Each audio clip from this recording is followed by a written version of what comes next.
여러분 안녕하십니까? 이번 시간에는 트럼프 대통령이 낸시 펠로시 하원 의장과 펜스 부통령에게 보낸 마지막 서한이라는 소식을 전달해 드리도록 하겠습니다. 트럼프 대통령의 임기가 점점점 마감으로 다가오는 속에 트럼프 대통령이 특별하게 낸시와 또한 펜스를 겨냥한 마지막 서한을 보냈습니다. 이 소식은 미국의 헤드라인 360 뉴스가 소상하게 전했습니다. 헤드라인 360 뉴스는 14일 펠로시와 펜스에게 보내는 트럼프의 서한, 중국군 회사에 대한 투자 중단 행정명령에 대한 서한을 보냈다라고 소상하게 전달했습니다. 정성산TV 좋아요, 구독, 알림은 큰 힘이 되겠습니다. 후원해주시는 모든 분들께 멸고. 자, 우리가 트럼프 대통령의 역사에서 봐야 하는 건 무엇입니까? 끝까지 중국 공산당을 겨냥한 트럼프 대통령의 전 세계인들에 대한 이 일종의 암시, 나아가서는 이 전 세계인들에게 중국 공산당을 없애버리지 않으면 어떻게 된다라고 하는 위대한 제시를 하고 있는 거죠. 잘 아시다시피 트럼프 대통령이 집권하고 나서 우리가 천멸중공, 반중친미의 그 구호들이 전 세계에서 울려 퍼지지 않았습니까? 트럼프 대통령이 이번에는 작심하고 내가 왜 당신들을 겨냥해서 행정명령에 서명을 했으며 왜 당신들에게 이 서한을 보내는지를 분명히 했습니다. 헤드라인 360 뉴스는 트럼프 대통령은 수요일 13일 낸시 펠로시 하원 의장과 마이크 펜스 부통령 상원의원에게 편지를 보냈다며 이 편지에는 미국의 중국 군사회사 투자를 금지하라는 트럼프 대통령의 행정명령이 언급되어 있다라고 전하고 있습니다. 트럼프 대통령이 현재의 상황에서 낸시 펠로시와 펜스에게 편지를 보낸 것은 매우 이례적이며 내용도 매우 중요하다.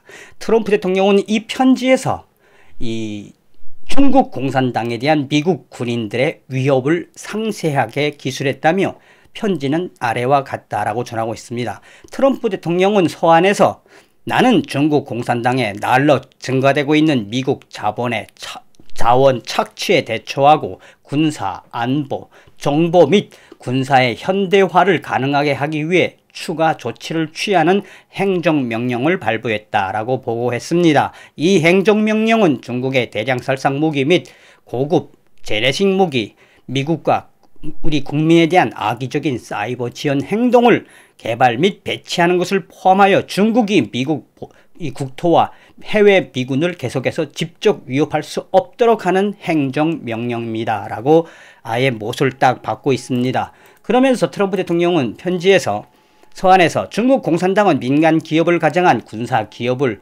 미국에 수없이 육성하였으며 군사 민간 융합의 국가 전략을 통해 중국 기업이 미국의 군사 및 정보 활동을 지원하도록 강요함으로써 사실상 중국 공산당은 미국 군사 기밀을 빼내는 데 일조를 하고 있으며 나아가서 오늘날 중국 민간 기업은 거의가 이 중국 공산당의 군사 기업과 연계되어 있다.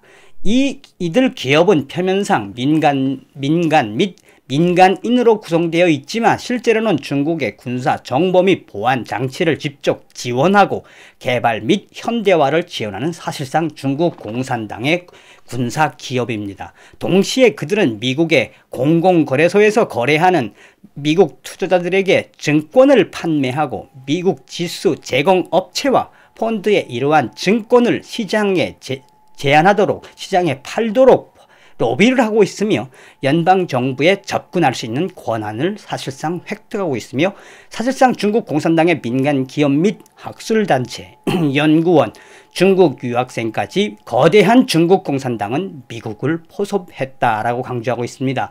또한 중국 공산당의 검은 자본은 미국 투자자를 이용하여 중국 군대의 발전과 현대화에 자금을 지원하도록 중국 공산당은 노력을 하고 있다라고 밝히고 있습니다.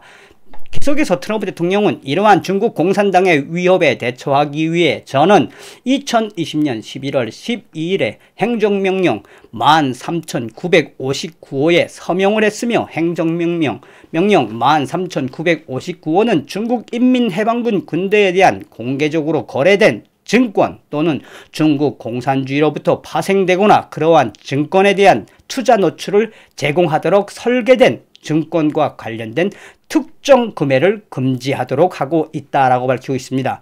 또한 중국 군사기업과 거래되는 금융거래에 대해 미 재무부는 그 상황의 심각성을 심히 우려하고 있으며 이러한 회사는 국방부가 개정된 공공관계법 105호 261회 세션 1237호에 따라 상장했거나 뉴욕 거래소나 미국의 이 증권거래소에 상장했거나 상장 준비하거나 그러한 유사한 기준을 사용하여 재무장관이 중국 공산주의 군사회사 또는 그 자회사로 식별된 회사에게 제재를 가할 수 있는 명령입니다. 사실상 미국의 증권거래소에서 단 한 발짝도 움직일 수 없게끔 만들어 놨다라고 해도 과언이 아닌 이 명령서라고 보시면 되겠습니다.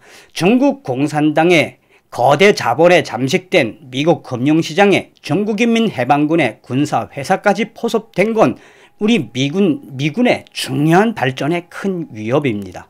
2021년 11월 11일까지 미국 투자자들은 펜타곤이 블랙리스트에 올린 중국 군사회사의 보유 주식을 완전히 매각하도록 하는 것이 이 명령의 핵심입니다 라고 강조하고 있습니다. 그러니까 끝까지 마지막까지 중국 공산당의 멱살을 잡고 흔든다라고 보시면 되겠습니다. 계속해서 트럼프 대통령은 오늘 저는 행정명령 13,959호를 수정하고 또다시 행정명령에 서명을 했습니다. 개정된 또 공개적으로 개정된 명령에는 이 공개적으로 거래되는 증권 또는 중국 공산당 군대에 파생된 그러한 증권에 대한 투자 노출을 제공하도록 설계된 증권의 특정 판매 및 금지를 전면 금지하며 중국 공산당 군대와 관련된 회사가 적발되면 그들은 또한 그 회사가 공산주의 중국 군대 회사로 결정된 이후 1년 후에 미국 사람들은 그러한 증권을 소유하는 것을 영구히 금지합니다. 그리고 마지막으로 국방부 장관은 공공관계법 105호 261회 세션 1237B에 있는 기준을 사용하여 중국 공산당과 중국 군대 기업과 연관된 회사가 중국 공산주의 군사회사와의 어떤 금융거래를 했는지 정보를 공개하여야 합니다. 이것은 공공관계법과 그 이하의 조항에 관계없이 중국 공산당과 중국 군사기업과 관계된 모든 미국 기업과 개인 기관들은 의무적으로 중국 공산당과의 거래를 공개해야 함을 명시합니다. 2021년 1월 13일 대통령 도널드 J. 트럼프. 자, 여러분들께서는 트럼프 대통령의 저 마지막 서한을 들으시면서 어떤 생각이 드셨습니까? 방송 중에도 말씀드렸습니다만 트럼프 대통령은 자나깨나 천멸중공을 외치고 있고 우리들에게 천멸중공만이 전 세계가 살아갈 길이라고 역설적으로 강조하고 있습니다. 다음 시간에 뵙겠습니다. 멸공.